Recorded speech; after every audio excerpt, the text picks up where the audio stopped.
Evangelio de Mateo nos muestra a Jesús como el hijo de Abraham y de David.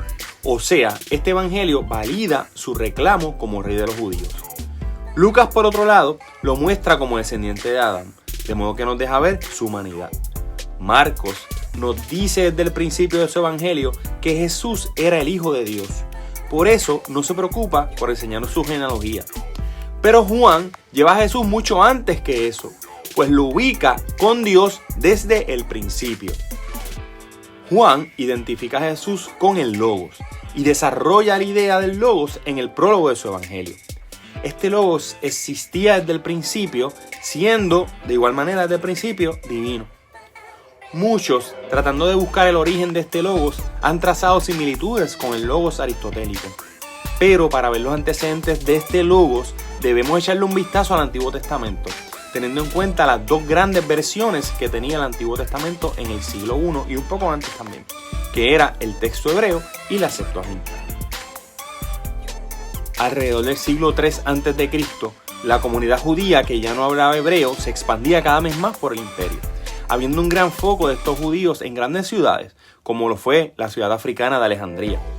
Entonces, para suplir esta necesidad, se realizó una traducción del texto bíblico del hebreo al griego, que era la lengua más expandida en esa época. Y en efecto, esta traducción, llamada la Septuaginta o la Biblia de los 70, fue usada por las comunidades judías en la diáspora, pero también se usaba en la tierra de los judíos. En este proceso de traducción, la palabra dabar fue traducida como logos. Es interesante que un filósofo judío helenista, o sea, que se manejaba en la región griega, llamado Filón, que no sabía hebreo, realizó sus obras basándose en esta traducción, en la Septuaginta. Y es también interesante que la obra de Filón habla del Logos, aunque hay que señalar que es poco probable que los escritos de Juan, del evangelista Juan, hubieran sufrido alguna influencia de Filón. Cuando examinamos la Septuaginta en busca de trazos del Logos, hay una frase que hemos leído muchísimas veces en español, pero que rara vez identificamos con el Logos, y es: vino a mí palabra de Jehová.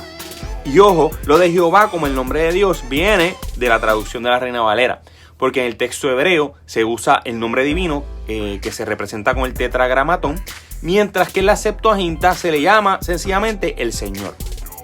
Esta construcción aparece en múltiples ocasiones en la Septuaginta.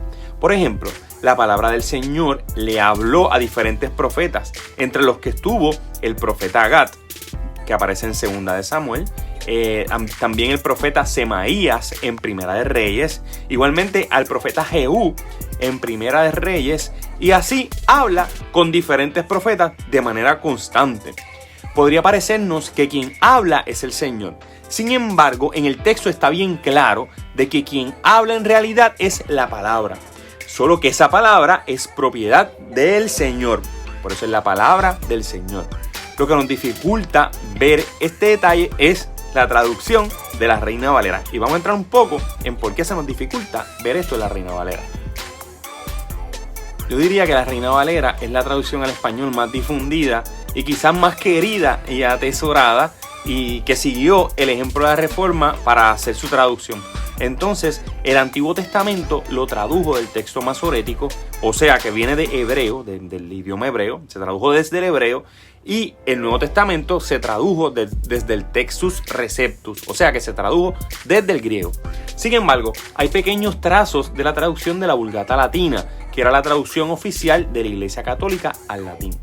Casiodoro de Reina tradujo logos como verbo en lugar de traducirlo como palabra. ¿Pero por qué tradujo esto de esta forma? Es sencillo, porque en latín logos se traduce como verbum, y Casiodoro de Reina lo que hizo fue transliterar la palabra verbum como verbo. Esto nos ha hecho desvirtuar un poco el hecho de que en Juan 1, quien aparece desde el principio con Dios es en realidad la palabra. Pero ¿por qué Reina Valera no dice en el Antiguo Testamento vino a mí el verbo de Jehová? Pues porque, como dije anteriormente, la Reina Valera usó como fuente del Antiguo Testamento el texto hebreo, o sea, el texto masorético, y se tradujo desde el hebreo la palabra dabar, que se tradujo correctamente como palabra. Pero por otro lado, en el Nuevo Testamento, la palabra logos no tiene la mejor traducción, o sea, que se tradujo como verbo. Eso crea una disonancia en el mensaje y no nos permite asociar la palabra de Jehová o de Yahvé del Antiguo Testamento con el logos en el Nuevo Testamento. De modo que esa palabra que estaba desde el principio con Dios fue la misma palabra que venía donde los profetas y que hablaba con ellos. Esto valida la posición del evangelista Juan. El logos, o sea, Jesús, era la luz verdadera que siempre había alumbrado a los hombres. Él fue quien alumbró a los profetas. Él fue quien desde el principio había revelado al Padre. Porque nadie ha visto a Dios jamás. Pero el que ha visto al Hijo, ha visto al Padre. Por eso hoy le damos gloria a esa palabra. Porque es quien nos dio salvación, reconciliándonos y acercándonos al Padre.